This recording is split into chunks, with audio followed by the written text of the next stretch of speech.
Man, gather round. OG Silverback here.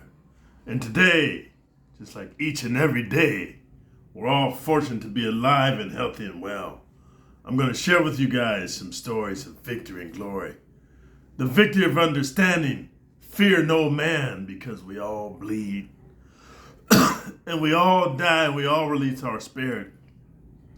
And the glory when you understand there's a time to fight, and a time to die, and a time to flee, and a time to live for another day. When you understand these principles, you'll be in touch with your inner animal, because animals have a sixth sense that we don't have. And once you're in touch with that, my friends, you'll be living according to beast mode law, and by those law principles, you'll be willing to stand and fight and even die, giving your very last breath if that's what it takes for you to defend what you believe in. Without further ado, guys, I'm getting to the topic of today's video, which is going to be a mind-bending experience, especially for you youngsters, man. You fatherless youngsters, been raised by a single mom. You're all in your emotions, dude. You come to my channel all in your feelings. You don't open up your ears to hear, your mind to see. This is going to blow your mind. Without further ado, the topic of today's video, guys, is in maximum security prison, when men make you bite a pillow, you're a bottom boy till death. And before I get into the topic of today's video, guys, I got to do a public service announcement. I wanted to say thank you to my valued subscribers and the viewers who have been wishing my mom well and wishing me well in my journey back to the United States. And as part of that, I want to be transparent, guys. I've been coming on here sharing my personal life, which I don't have to. I'm opening up my heart and soul, sharing with you some information that's close and near and dear to me when I'm talking about my mom. So I appreciate your positive comments, because the worst thing a person can do is say something disrespectful about your mom, because in this life, guys, I know it's important. People always say fathers are important, but without your mom, you wouldn't be here, dude. Moms are the most caring people in the world. Yeah, you got a dad, he drops his seed, he drops his DNA, but your mom carries you inside of her body for 9 months, the gestation period. And she nurtures you, man, when you're a baby, you're infant, and you can't take care of yourself. And then all the way into you're a toddler and a little boy and a teenager into becoming a young man. So I'm just saying, I feel it's important to give reference to your moms. Yeah, dads are important, but moms are the most important people, dude, when you're growing up and the first 5 years of your life when you're developing your identity, because you're really weak and soft and vulnerable. I think dads are important later to help you to develop into masculinity, to develop into a warrior and a savage. So the reason I bring this up, man, there's a couple of things I have to say, man. Like I said, thank you for you guys wishing me well on my journey. I got my ticket, and as I said, I'm being transparent. Hey, dude, I don't have a lot of money over here, and I'll be quite frank with you. My income has reduced by 4/5, meaning that when I lived in Las Vegas, just because I was doing coaching calls, personal trainer, teaching martial arts, life coach, and most importantly, making movies, dude. You know, and I'll be honest with you, maybe I was only making 10, 15, 20,000 a movie, but dude, to a dude like me, I'm getting $20,000, dude. That's a pretty good payday, man, and it's tax-free. So I'm sharing this with you because over here in Southeast Asia, where I'm living my best life, training with martial arts masters, really getting in touch with my higher vibrational self, practicing Zen Buddhism and Confucianism and meditation, dude, and all this kind of lovey-dovey, artsy-fartsy stuff that I needed. Because when you got a lot of masculinity, you need some inner spirituality to balance it out, or you become toxic. I'm sharing this with you because I got my ticket finally. I had to get the most affordable ticket. Like, the ticket prices have quadrupled since I got here. And I want to share with you a big secret that I learned from. I'm going to give credit to the last American Indian, even though we aren't on good terms anymore. But he told me, he said, even when you're flying from Southeast Asia, he said, you want to fly Air Asia. And this is what I found out. I did an Air Asia flight, which I didn't want to go into China. I'm leaving on the 16th of March. That was the most affordable, because the ones like next week or last week, bro, the prices were quadrupled. Like, what the frick? So I looked at Air Asia. I got a really affordable flight, man. It cost me, I want to be honest with you, it cost me about $2,000 one way to go back east So I did one flight into China, another flight from China to San Francisco, another flight from San Francisco to back east. And then I just wanted to do a comparison because I didn't want to do 3 hops, it's called. I wanted to do a straight through like I did when I first came to Southeast Asia from LA. I did a straight through. So I went to United, in my grand wisdom, I went to United thinking like, oh man, America's gonna give me a better deal. Not only was the plane ticket double, dude, like the stops was even more, man. So I was like, you know what? I'm just gonna do the Air Asia thing and just trust in the universe to help me to get there to support my mom in her time of need and help things to progress forward with my stepdad as he's moving on to the next phase of life, which we all have to meet our maker. And that's why I wanted to share this to you guys, man. This is one of the most important things. I get youngsters coming on here all the time, dude. You're all in your feelings, and this is what I want to share with you, youngsters. My experience in prison is different from your brothers, your fathers, your homeboys, your uncles, your OGs, maybe even your experience. Whether you've been to level 4 maximum security or not, you got to understand something. Whether you're a black dude, white dude, Mexican dude, or Indian, Asian dude, I'm mixed with everything. I couldn't ride with anybody. And here's the most important thing you need to understand. I'm not from Cali. So even if you went to prison in Cali, you from California, dude, you're part of a protected bubble boy, soft boy, soy boy class. You got people you got people that you can run to and crown their shoulders and shit, man. And people to hug you at night and spoon with you and shit, motherfucker. So I'm sharing with you my experiences. If you guys can't respect my experiences, dude, please do yourself a favor, do me a favor, unsubscribe, go along to some other channels that want to sell you some fucking ridiculous bullshit that's glorifying prison. Here's my next one. I got dudes coming on here talking about, oh man, you always talk about talk about the positive things in prison, like getting an education, you know what I mean? Meeting some true OGs that help to mentor you, meeting some really heavy thinkers that help you to change your life. Here's what I'm here to tell you guys. That's all some fictionalized fantasy bullshit from movies, man. All the prisons I was in, I never seen one OG or one mentor or one older dude look out for a younger dude, tell him, hey, my man, this gang life got you into the pen. Cease and desist this behavior. Why? They need the numbers in prison, guys. Prison is not to reform you. Even when you go to school, it's just a front for butt fuckery. Only reason people go to school is for 3 reasons. Number 1, you get good time because you're on what's called a program. Number 2, you get to see your homeboys and vatos and loved ones who are maybe in different units because you're not allowed to go into different units. Let's say you're in an A unit and your homeboys in B, C, and D, and E unit. You're not allowed to go into those units, so you only see each other when you go to the yard if you're not on lockdown. And you guys have this need to associate. You're afraid to be by yourself because you haven't faced your inner demons. So you go to school so you can associate with your homies.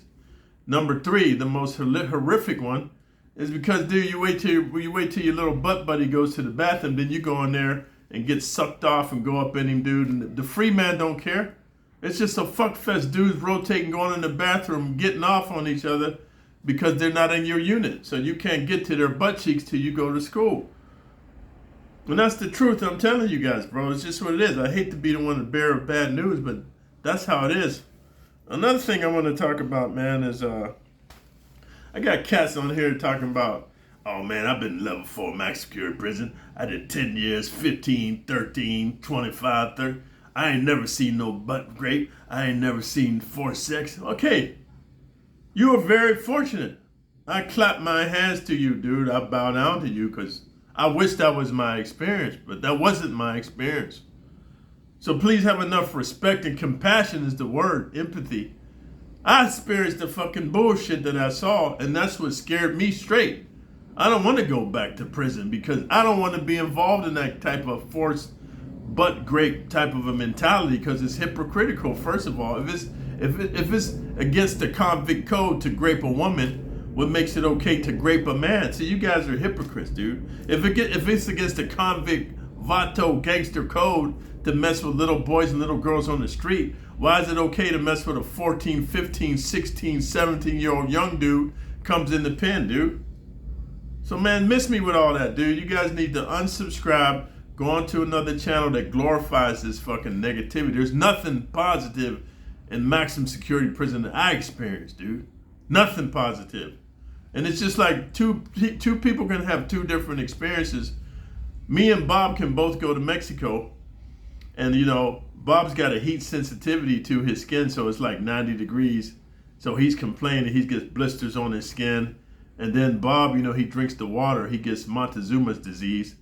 Me, man, I'm mixed, I'm melanated, so I go to Mexico, I get a bronze red Indian tan, dude, and it invigorates me with vitamin A and D. I get very relaxed and rejuvenated. And then I don't drink the water, I'm drinking bottled water. I come back, dude, like I've been on sabbatical, refreshed, reinvigorated, dude, and re-energized. So who's wrong and who's right? Everybody's experience is different. So if you guys, man, don't want to respect my experience as a loner, other mixed dude, not from California, not a gang member, dude, not a career criminal, you can't respect my lone wolf horror stories, then man, you need to look in the mirror and understand you don't have the emotional maturity to have compassion and empathy for another person's situation. So now that I got that off my chest, man, I want to get into the topic of today's video, which is, in maximum security prison, when men make you bite a pillow, you're a bottom boy till your death. And I want to tell you too like this, man. I'm going to make this video short now that I ranted. This is the whole problem with the horror of maximum security prison, dude. This is the number one fear of all men, is to get in your butt cheeks taken. Here's why. Once the group of men take your butt cheeks, dude, not only is it painful, demasculating, dude, and effeminizing, bro. You're never going to poop the same again, dude. You'll be afraid to poop. And then, dude, like, once they do it, it's not just one guy. This is what I want to explain to you, dude. If you watch any prison movie, whether you think it's fiction or not, it's a fact, dude. There's always fact in fiction. This is not a myth. This is reality. It still goes on. And the problem is this, guys, when a bunch of guys, normally it's like 4 or 5 guys taking your cheeks, bro. Once they take turns going up in your cheeks, dude, your butt cheeks are ravished, your anus is ripped open, your insides, your colon, bro. You're just messed up, dude. You're never the same, bro. You're never the same. And then you got traumatic horror nightmares. You're never the same. That's why you see a lot of guys come out of prison flaming gay, because it's a psychic trauma. Not only that, you get demonic possession from them skeeting up in your fucking colon, dude, and your anus, bro. That's not natural, bro. They're skeeting their DNA up in there forcefully. It's different if it's consensual, bro. That's a different thing, because you built for that. You're on a whole different vibration. You're on a whole different vibe, dude. A whole different paradigm. I can't even speak on it. I'm talking about the guys I've seen get forced butt raped. They're never the same. They got psychic scars, psychiatric trauma. Their butt cheeks is messed up, dude. They got hemorrhoids. They got a prolapse. If you don't know what a prolapse is, look up prolapsed anus, dude, if you got the stomach for it. If you want to be a real savage. And here's the next thing, man. Guys in prison like booty warriors and booty bandits, they're creatures of habit, dude. So once they have the pleasure of busting nuts deep up in your cheeks, balls deep, talking about Alabama or Oklahoma or yeehaw or whatever the fuck they say, score, whatever they say, I don't know. They're creatures of habit, so not only are they going to go up into you daily and nightly, dude, but regularly, because, dude, they have a need to bust nuts and release their seed. And here's another thing, it's called a program. In prison, all you got to look forward to is the daily routine. I think this is why, to be honest with you, I think this is why I flourished in prison. I have what's called OCD, obsessive compulsive disorder. And this is why I've been such a great martial artist, a great combat fighter, a great street fighter, a great athlete, dude, a great IT technician, a great student. I focus on one thing and I do it over and over and over and over. It's like a broken loop. It's like Groundhog Day. It's like a broken loop until somebody breaks me out of it, because this is how my brain works. It's actually a psychosis, but I've used it as a detriment. I mean, I use it as a positive thing. I took a negative thing and I used it due to my benefit.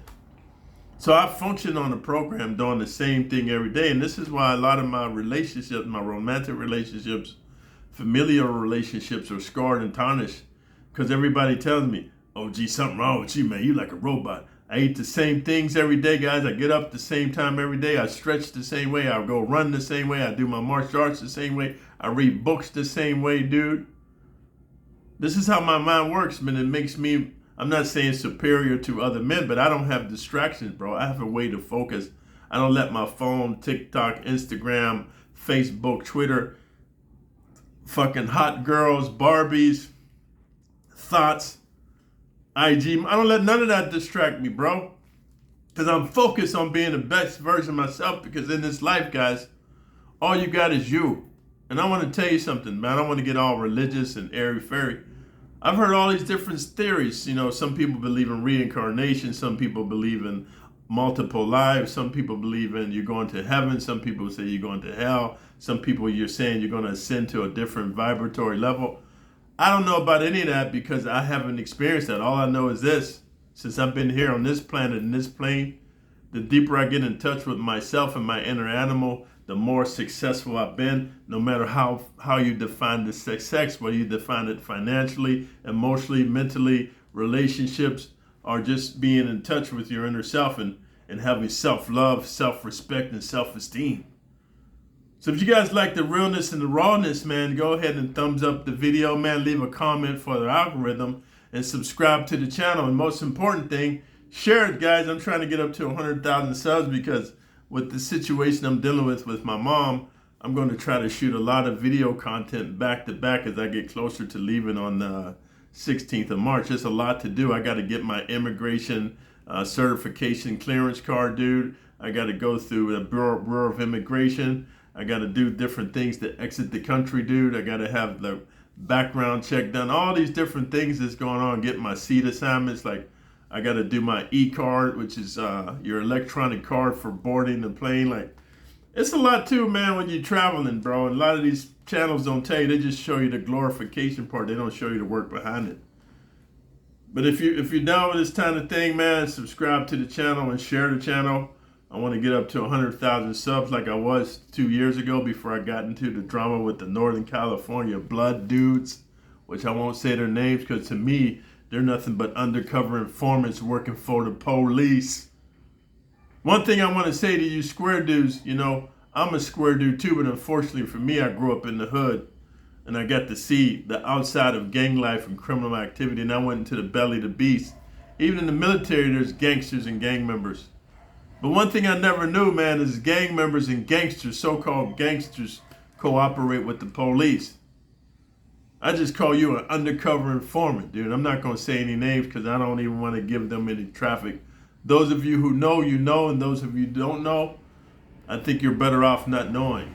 So until next time, OG Silverback, out.